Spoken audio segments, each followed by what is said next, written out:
Eu vou te fazer uma pergunta, você pensa bem e deixa para mim nos comentários até o final do vídeo. Se você pudesse agora largar tudo, abandonar a família, abandonar tudo, trocar o seu nome e sumir, você sumiria? Pessoal, o caso de hoje é um caso bem emocionante. É daqueles casos que parece que tudo vai dar certo, mas no final dá tudo errado e vai ser difícil segurar as lágrimas. Mas antes de eu contar para vocês tudo o que aconteceu, o meu nome é Bruno Vilas e eu conto casos criminais reais aqui na internet. Se você está chegando por aqui agora, eu te convido a se inscrever no canal e ativar o sininho para não perder as notificações. Porque assim, todas as vezes que eu publicar um vídeo novo, o YouTube te avisa e você corre aqui para assistir comigo. Eu te convido também a me seguir nas redes sociais, porque por lá eu tô sempre interagindo com vocês. Mas agora sim, vamos para o que interessa e bora pro caso de hoje.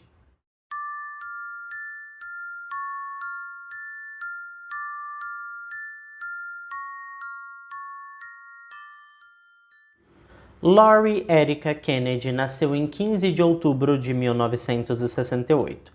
Não existe nenhuma informação sobre a infância da Lori e nem sobre a sua adolescência, principalmente porque ela se recusava a falar sobre a sua família e parentes. Toda vez que perguntavam a ela sobre o seu passado, ela mudava de assunto e dizia que havia queimado todas as fotos e recordações de seus familiares. Por conta disso, a gente vai continuar a história da Lori a partir de 2003, quando ela tinha 35 anos e conheceu um homem chamado John Blakely Ralph.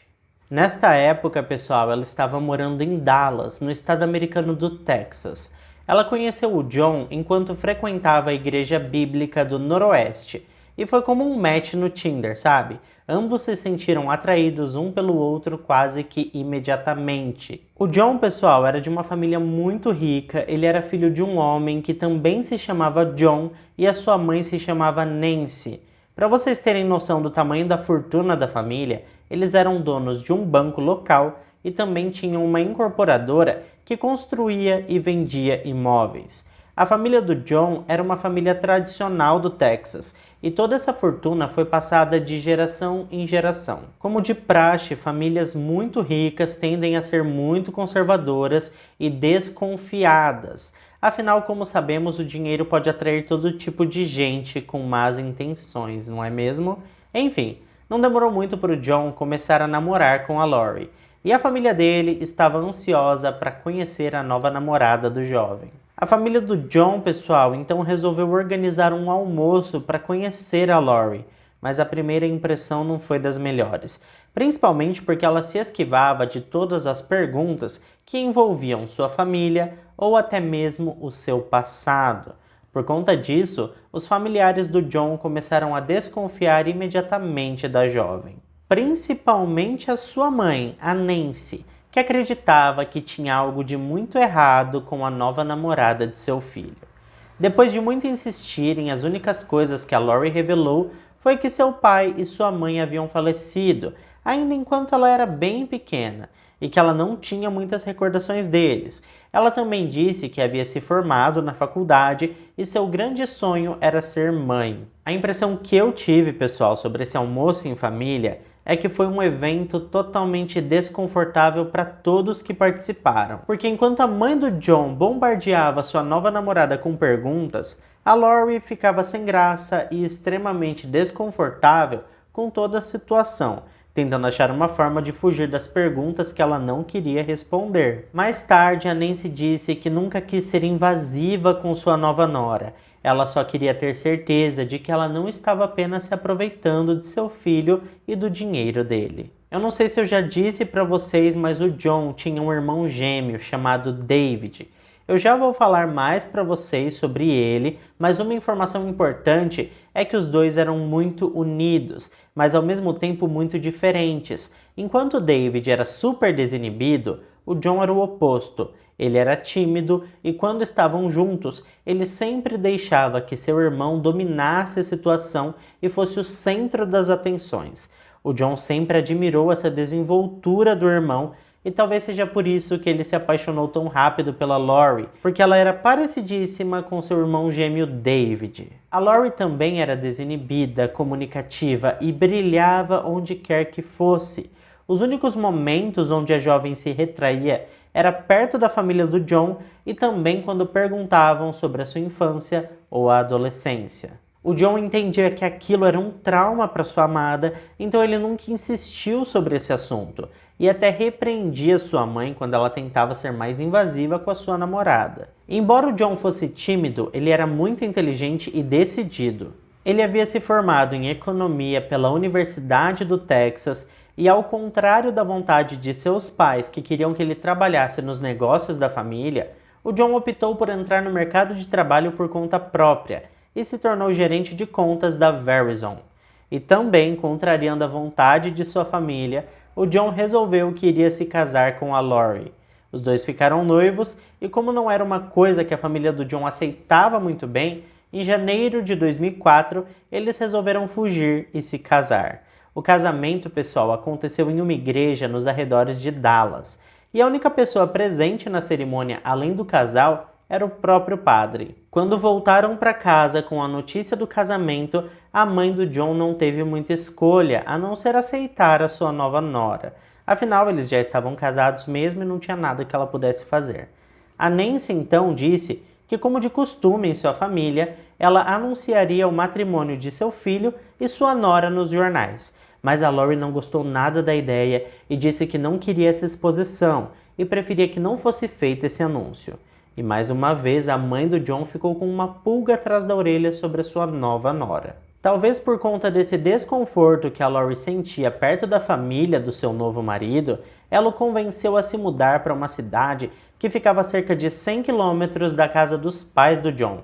E foi então que eles se mudaram para a cidade de Leonard, que também fica no estado do Texas. A cidade de Leonard, pessoal, é super pequena e tem cerca de 2.000 habitantes, ou seja, é um vilarejo mesmo, super discreto, e aparentemente a Lori se sentia mais à vontade nessa cidade. Principalmente porque não teria que lidar com as perguntas da família do John a todo momento sobre o seu passado. O engraçado, pessoal, é que a Lori sempre foi desinibida e comunicativa, mas nessa nova cidade todos os seus vizinhos relataram que ela quase nunca saía de sua propriedade, que aliás tinha cerca de 2 hectares, era bem grande. O vizinho mais próximo do casal, chamado Danny Garina, disse que em 6 anos ele só viu uma vez a Lori e foi durante a noite. Ela estava regando suas plantas na varanda da residência. A verdade, pessoal, é que a Lori mal saía na cidade em que morava. Isso porque durante o dia ela trabalhava em uma outra cidade nas proximidades, como cliente oculta.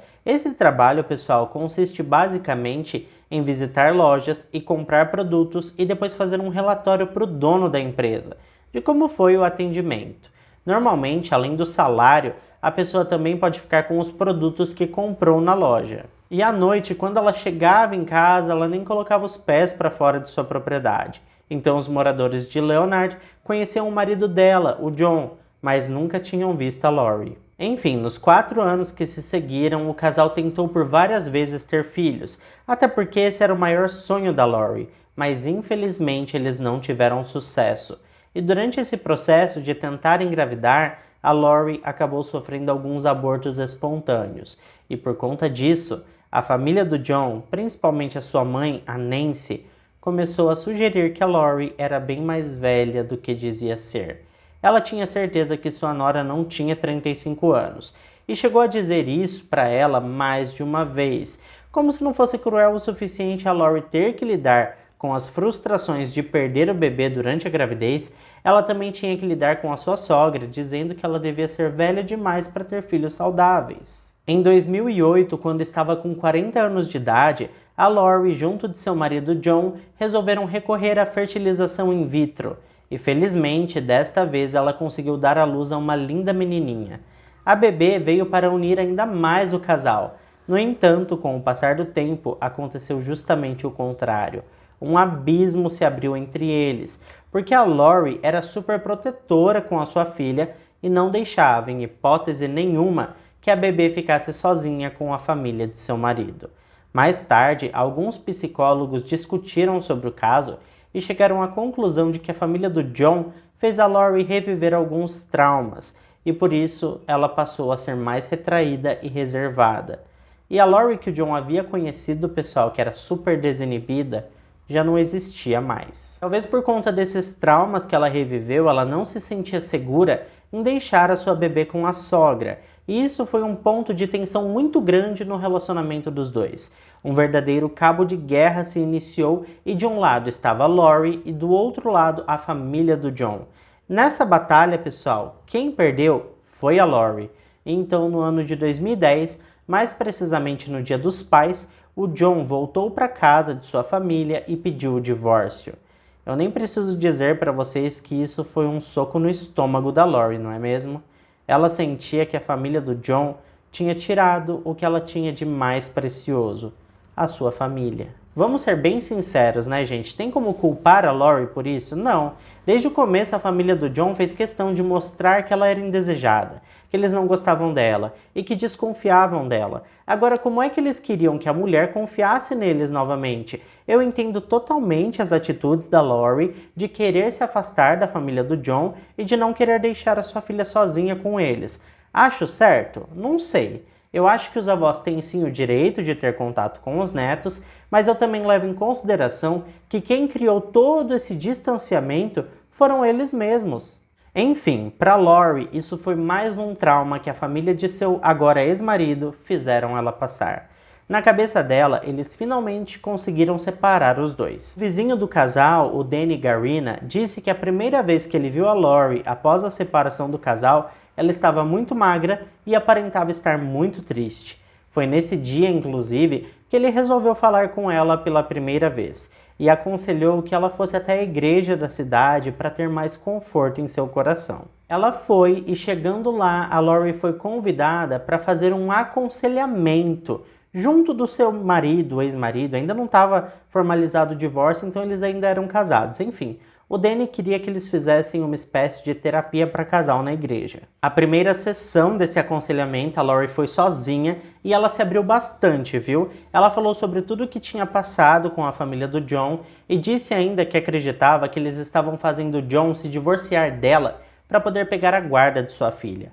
Ela tinha certeza que eles tirariam sua filha dela, principalmente porque era uma família muito rica e muito influente. Pessoal, o Danny Garina, o vizinho da Lori que estava fazendo essas reuniões de aconselhamento com ela, ele achou que seria uma boa ideia convidar o John para participar da próxima reunião e tentar reconciliar o casal. Afinal, ele percebeu o quanto a Lori amava o John e amava sua família. Então ele mesmo convidou o John e o John aceitou o convite. Mas durante todas as reuniões ele levou seu irmão gêmeo, o David. E gente, o mais estranho de tudo isso é que o John não falava uma palavra, ele era sempre representado pelo seu irmão. O David sempre tomava frente e dizia, por exemplo, ah, mas o John nunca concordou com isso. Ah, mas não era assim que acontecia. Ah, mas o John não sabia disso. Enfim, eu acho que vocês entenderam o quão bizarro isso era, né? Aqui é um ponto que eu não sei se o John era manipulado pelo irmão ou se o David só dizia o que o John queria que ele dissesse. Mas o fato é que as palavras que eram para sair da boca do John saíam da boca do David e deixavam a Lori ainda mais desconfortável com toda essa situação. Bom, essas reuniões não deram muito certo e o fim do casamento dos dois foi inevitável.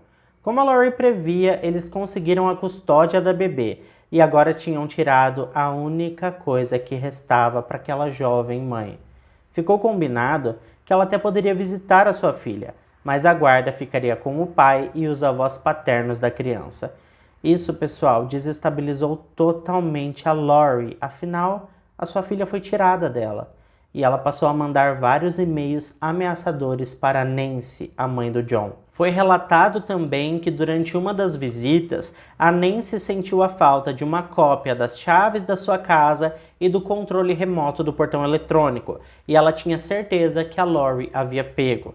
Ela tinha certeza que a Lori roubaria a criança dela e que esse dia estava próximo. Por conta disso, eles entraram com uma ordem de restrição contra a Lori e encerraram o direito dela de visitar a sua filha. Eu nem preciso dizer que isso deixou a jovem mãe ainda mais desestabilizada, né?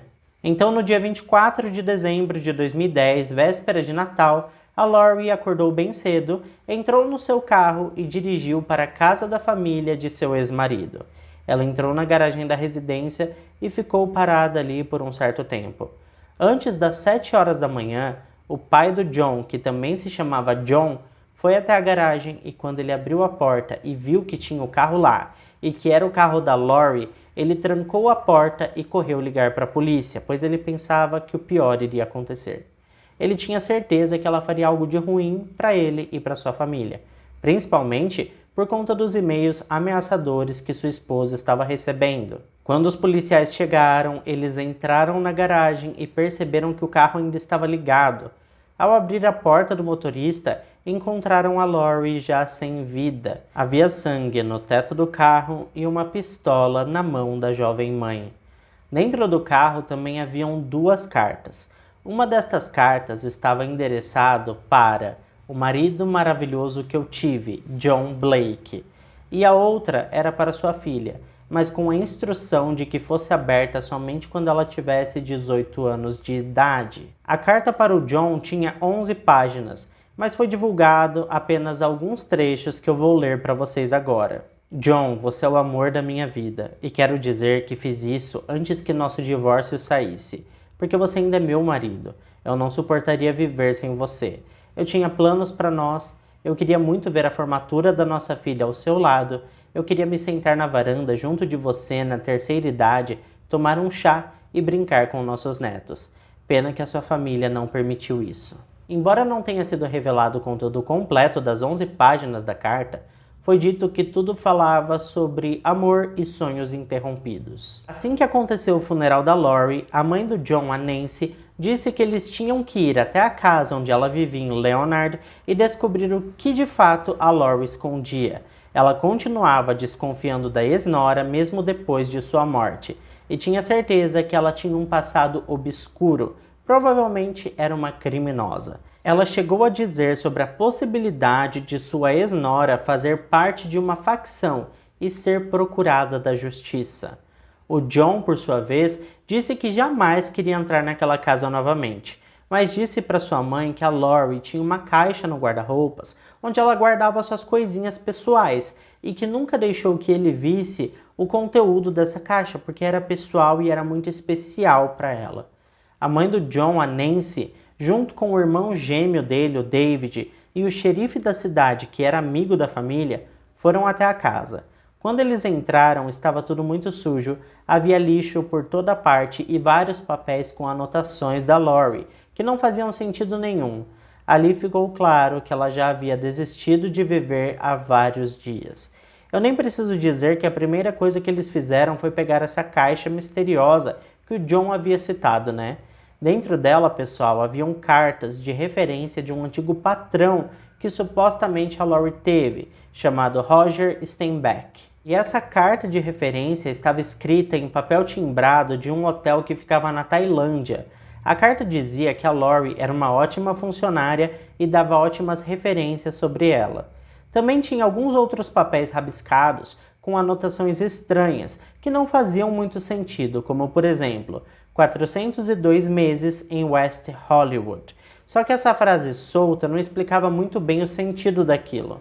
E por conta disso, eles teorizaram que provavelmente ela ficou presa por 402 meses em West Hollywood ou que ela tinha cometido seus crimes por lá. Também tinha o nome e o telefone de um advogado chamado Ben Parkins. Só que quando eles ligaram para ele, ele disse que não tinha nenhum registro de Lori Erica Kennedy e também não se lembrava de ninguém com esse nome.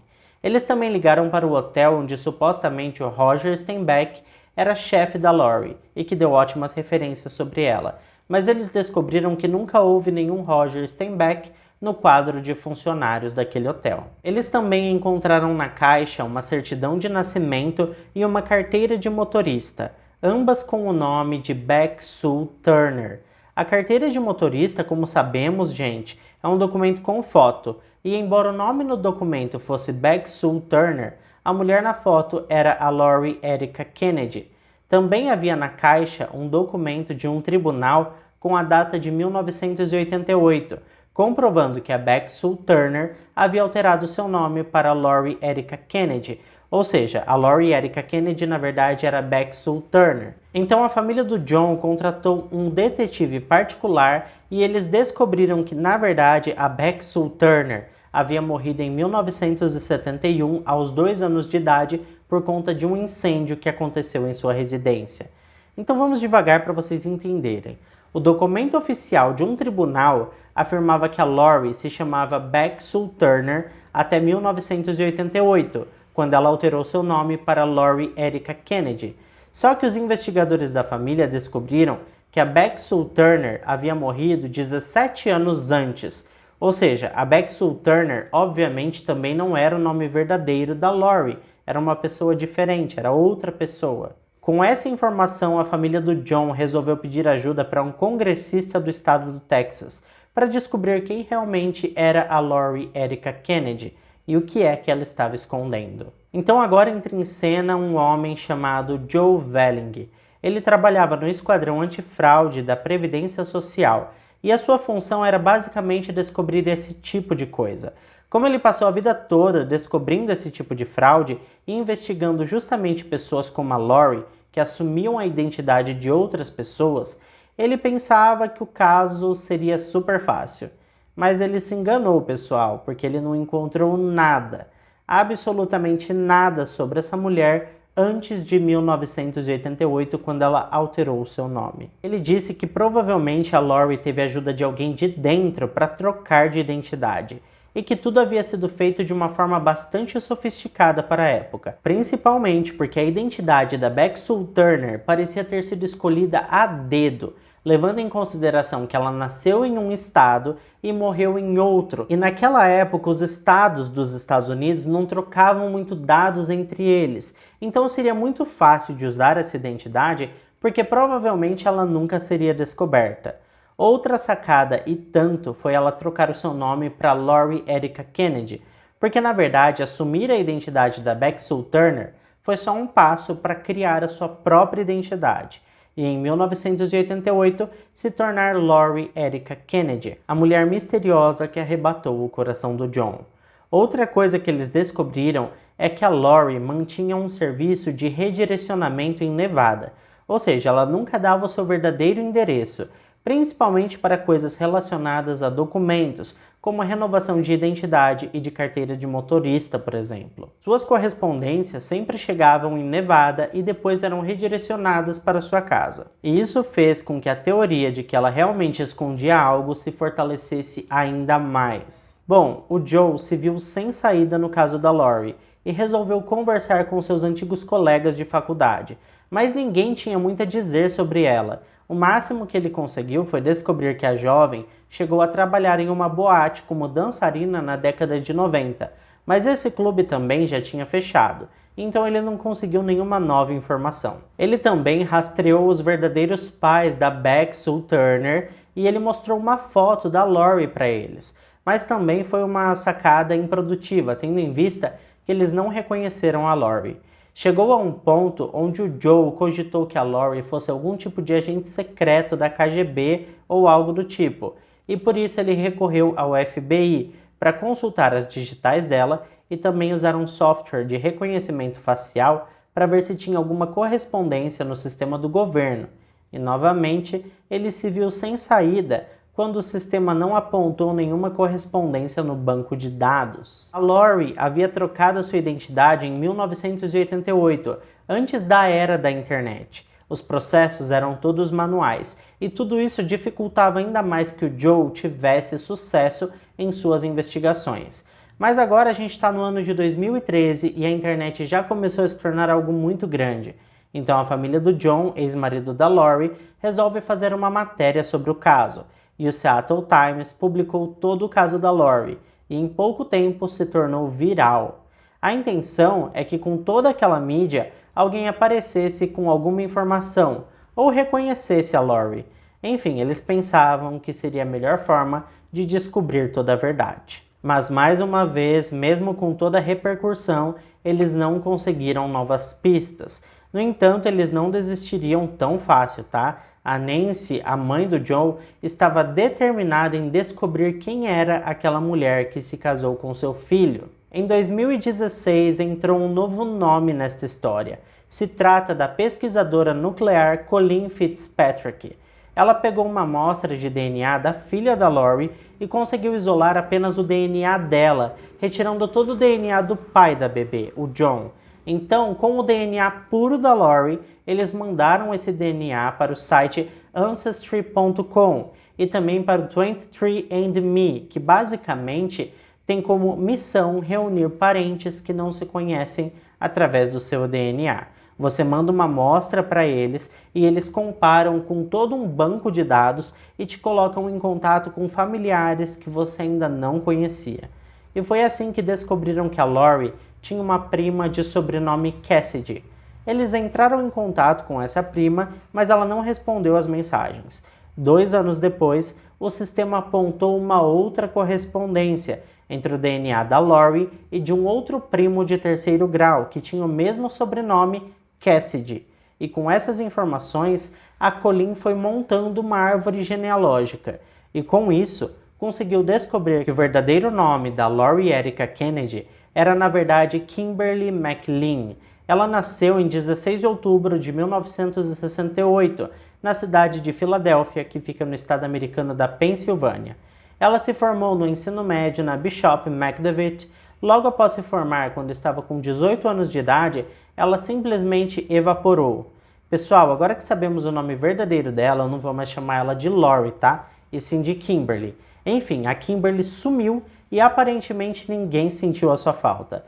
A sua família nunca denunciou o seu desaparecimento, porque, segundo a sua mãe, no dia em que ela saiu de casa, ela ligou no final do dia e disse que estava fugindo e que não queria que ninguém fosse atrás dela. E seus pais simplesmente respeitaram a decisão de sua filha. O que é muito estranho isso, né, gente? Como assim sua filha de 18 anos some para nunca mais voltar e você não vai atrás?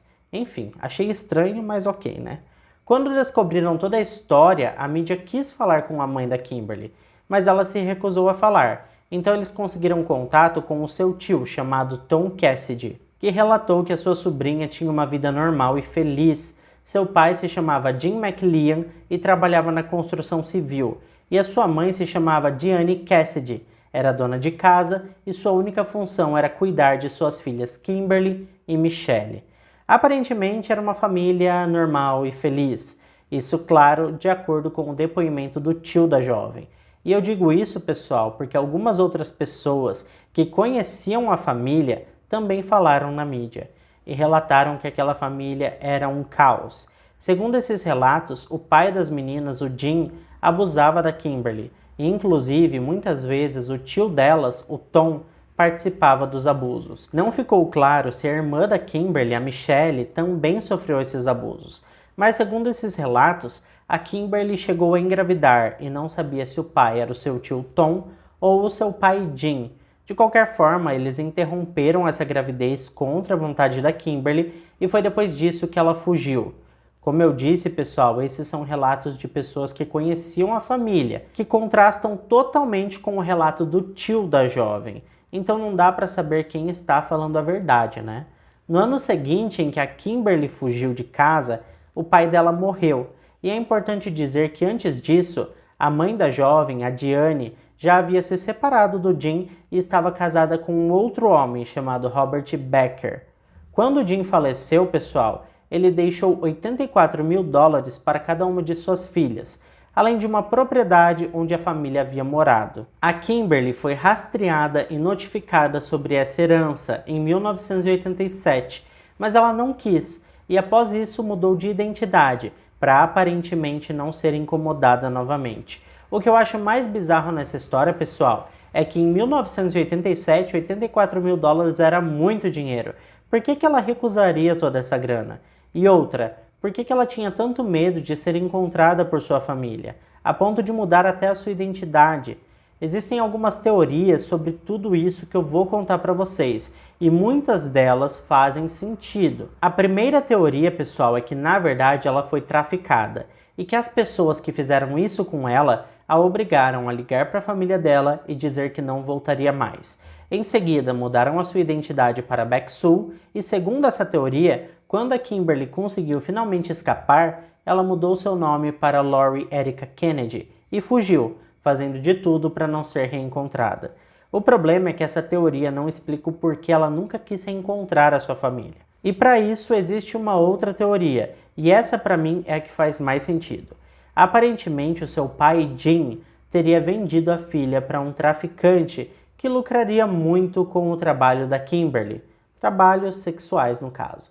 Ele teria vendido a jovem por $168 mil, dinheiro esse que ele deixou de herança para suas duas filhas. Seguindo essa linha de raciocínio, logo que foi vendida, a Kimberly assumiu a identidade de Beck Sue e quando conseguiu escapar, mudou seu nome para Lori Erica Kennedy e nunca mais quis contato com sua família, e muito menos com o dinheiro que foi pago pela sua venda. Essa teoria também explica o porquê ela utilizava um sistema de redirecionamento para receber as suas correspondências e também o porquê não quis que fosse divulgado nos jornais o seu casamento com o John. Provavelmente ela tinha medo que a pessoa que a comprou descobrisse onde ela estava e fosse atrás dela. Existe também a teoria de que ela simplesmente fugiu dos abusos do pai e nunca mais quis ter contato nem mesmo com a sua mãe, pois a culpava por não ter feito nada para impedir que ela fosse violada. Enfim, na minha opinião, eu acho que a segunda teoria faz mais sentido e explica mais coisas, mas a verdade é que a única pessoa que poderia dizer o que realmente aconteceu é a própria Kimberly, ou Lori, ou qualquer outro nome que ela usou durante a sua vida. A verdade é que ela se sentia feliz com seu marido e sua filha, mas tudo isso foi tirado dela e hoje ela não está mais aqui entre nós para contar toda a verdade. Pessoal, sabiam que eu fiquei bem triste por ela? Sei lá, eu sinto que essa mulher nunca teve paz na sua vida, ou quando ela pensou que teria, foi tudo tirado dela. Bom, a família do John respeitou o pedido da Lori e não abriu a cartinha que foi direcionada, para a filha dela, e só vai abrir quando ela tiver 18 anos de idade.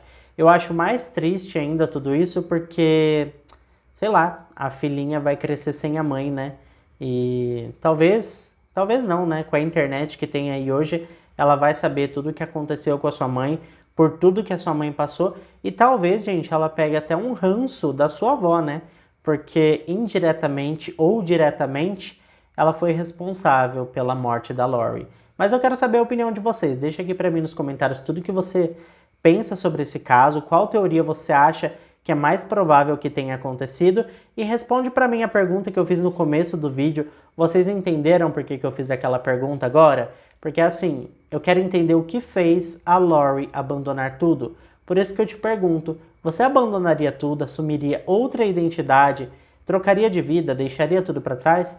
Deixa para mim aqui nos comentários. E como sempre, se chegou até aqui comigo, não esquece de deixar o seu like, que ajuda muito na divulgação do canal. Eu fico por aqui e até o próximo vídeo.